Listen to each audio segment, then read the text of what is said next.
Determination, by any means necessary. This is the core tenet of the Malcolm X doctrine. Malcolm taught that the fundamental aspect of solution to the continuing oppression of our people is the taking of total and complete control over our lives and our existence as a people, as a nation. He further stipulated, in order to do that, we must dissolve the chains that bind us in the subject and subordinate status of the master's society. He taught that we must establish our own social order, our own nation state, free and independent of the master's control, influence, and interference. Upon Malcolm's assassination in 1965, his Organization for Afro-American Unity ended, but his ideas and principles did not.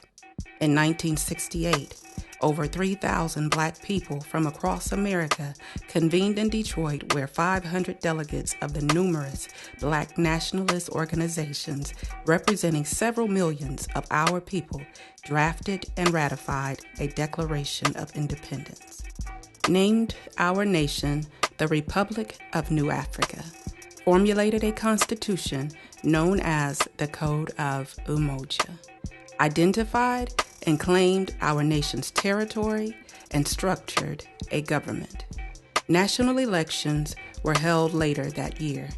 2 years later, in 1970, the initial development of establishing the first new community of our new nation began with the consecration of our nation's capital, El Malik, in the Kush district of the Mississippi Delta region. The following year, on August 18, 1971, U.S. and Mississippi forces attacked the RNA government house and also the president's residence in Jackson as the start of a campaign to crush the New African Independence mobilization in the national territory.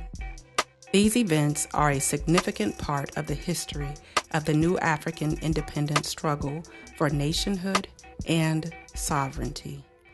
Although there has been much more since and still into the current era, with the founding of NCOBRA and the reparations movement begun in the mid-70s, and establishment of New African Peoples Organization in the 80s, the reparations lawsuits of the 90s, the Jackson Kush Project concept of organizing and building new African communities based on self-reliance and self-defense on the land, our nation's land, was and remains the core premise of self-determination, the Malcolm X doctrine, and New African Independence.